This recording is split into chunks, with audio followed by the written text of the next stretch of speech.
bu ruhiy buzilish, nevroz holati va uni albatta psixoterapiya qilish shart.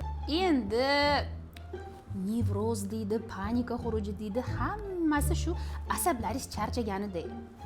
Dam oling, tog'poqqa chiqing, o'zingizni qo'lga oling. Kuchlisiz siz. Nevrozda antidepressantlar ichiladi, lekin bu vaqtincha. Psixoterapiya albatta bo'lishi shart. Psixoterapiyasiz to'liq nevrozdan chiqa olmaysiz. Psixoterapiya deydi. Вообще kerak emas. Ha shu bergan tabletkamni antidepressantlarni ichasiz, 1-2 oyda yaxshi bo'lib qolasiz. Ichganda ham постоянно ichishingiz shart emas. Kayfiyatingizga qarang.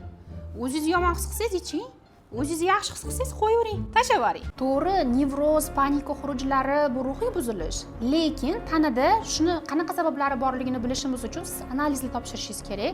Masalan, gomotsistein, ferritin analizlarini aniq topshirishingiz kerak, chunki ular sizdagi temir yoki B guruhi vitaminlari bo'yicha defitsitlaringizni ko'rsatadi. Ular yetishmasa, trevojniy, depressivniy bo'lib qolasiz. Meni yozib bergan analizlarim gomotsisteinmi, ferritinmi shart emas topshirish o'zi aslida.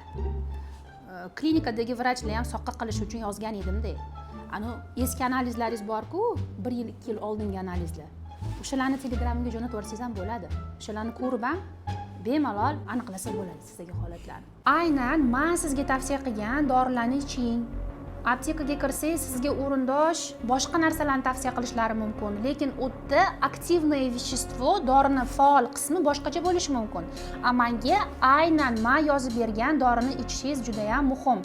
Aktivное вещество mana shu bo'lishi kerak. Endi hozir men sizga retsept yozib beraman. Xuddi shunaqa olishingiz shart emas. Aptekaga borsangiz nima tavsiya qilishsa olaverasiz. Hammasi bir xil. Nomi har xil faqat. Aptekada eng arzon tavsiya qilganini tanlab olaverasiz. Hammasi bir. O'zingizdagi panika va depressiv holatlarni bostirish uchun ichish, chekish yoki tinchlantiruvchi vositalar bilan chalg'imang.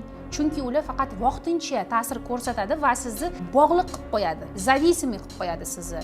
Endichi ana o'zingizni yomon his qilsangiz, panikalar bo'lsa, depressiya holatida bo'lsangiz, ezilib o'tirmang-da. Iching, chaking. Nima yordam beradi sizga? O'zingizni tinchlantiradigan dorilardan iching, magniy iching, yaxshi bo'lib ketasiz. O'zingizni sal kayfiyatingizni ko'taring. Ko'rib turganingizdek, sizni tekshirdim. Sizda chuqur nevroz, surunkali shaklda va siz davomli psixoterapiya bilangina bu holatdan chiqib ketishingiz mumkin. Nevroz shunaqa holat, u o'z-o'zidan o'tib ketmaydi hech qachon. Vaqtida terapiya qilinmagan nevrozda boshqa qo'shimcha simptomatikalar qo'shiladi va holat faqat og'irlashadi. Qancha cho'zsangiz vaqtni terapiya olmasdan, shuncha davomli uzoq muddatli terapiya olishga to'g'ri keladi keyinchalik. Endi sizda surunkali nevroz aslida, lekin davomli psixoterapiya shart emas. Bu hammasi soqqa qilish uchun. Vrachlarni cho'ntagini to'ldirish uchun. Men sizga adusha aytyapman. Bu kasallik o'ldiradigan kasallik emas. Prosta yashasangiz bo'ladi, hayotdan zavq olib, o'zingizni qo'lga olib.